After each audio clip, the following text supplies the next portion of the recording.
മരിച്ചിട്ട് മാസങ്ങൾ പിന്നിടുന്നു. വിധി കാത്ത എം ലോറൻസിന്റെ മൃതദേഹം ഇപ്പോഴും ഫോർമാലിനിൽ. എം ലോറൻസിന്റെ മൃതദേഹം വൈദ്യപഠനത്തിന് വിട്ടു നൽകിയതിലെ തർക്കം പരിഹരിക്കാനുള്ള ചർച്ച പരാജയം. ഹൈക്കോടതിയിലെ മുതിർന്ന അഭിഭാഷകന്റെ മധ്യസ്ഥതയിൽ നടത്തിയ ചർച്ചയാണ് പരാജയപ്പെട്ടത്. ചർച്ച പരാജയമെന്ന ഇരുപക്ഷവും സർക്കാരും ഹൈക്കോടതി ഡിവിഷൻ ബെഞ്ചിനെ അറിയിച്ചു. എം ലോറൻസിന്റെ പെൺമക്കളുടെ അപ്പീൽ ഹൈക്കോടതി വ്യാഴാഴ്ച പരിഗണിക്കാനായി മാറ്റി. Chief justice Nitin Jamdar, justice S Manu എന്നിവർ ഉൾപ്പെട്ട ബെഞ്ചിന്റേതാണ് നടപടി.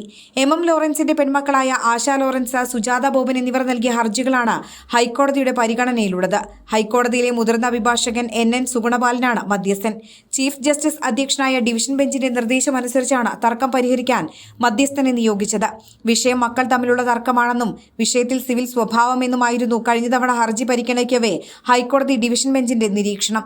ഹർജി പരിഗണിക്കുന്നത് നീട്ടിവെക്കാനാകില്ലെന്നും മരിച്ചയാൾക്ക് അല്പമെങ്കിലും ആദരവ് നൽകണമെന്നും ഹൈക്കോടതി പരാമർശിച്ചു. മൃതദേഹം വൈദ്യപഠനത്തിനായി വിട്ടു നൽകണമെന്നാണ് എം ലോറൻസ് പ്രകടിപ്പിച്ച ആഗ്രഹമെന്നായിരുന്നു മകൻ ML സജീവൻ ഹൈക്കോടതിയെ അറിയിച്ചത്. അനാട്ടമി നിയമപ്രകാരം നടപടിക്രമങ്ങൾ പാലിച്ചാണ് മൃതദേഹം ഏറ്റെടുത്തതെന്ന് സംസ്ഥാന സർക്കാരും ഹൈക്കോടതിയെ അറിയിച്ചു. എം ലോറൻസിന്റെ മൃതദേഹം ഫോർമാലിനിൽ സൂക്ഷിച്ചിട്ടുണ്ടെന്നും സംസ്ഥാന സർക്കാർ ഹൈക്കോടതിയെ അറിയിച്ചിരുന്നു. എം ലോറൻസിന്റെ മരണത്തിന് പിന്നാലെയാണ് മതാചാര പ്രകാരം സംസ്കാരം വേണമെന്ന ആവശ്യവുമായി മകൾ ആശ രംഗത്തെത്തിയത്. പിന്നാലെ മൃതദേഹം പൊതുദർശനത്തിന് വെച്ചപ്പോൾ ഉൾപ്പെടെ നാടകീയ സംഭവങ്ങളാണ് അരങ്ങേറിയത്.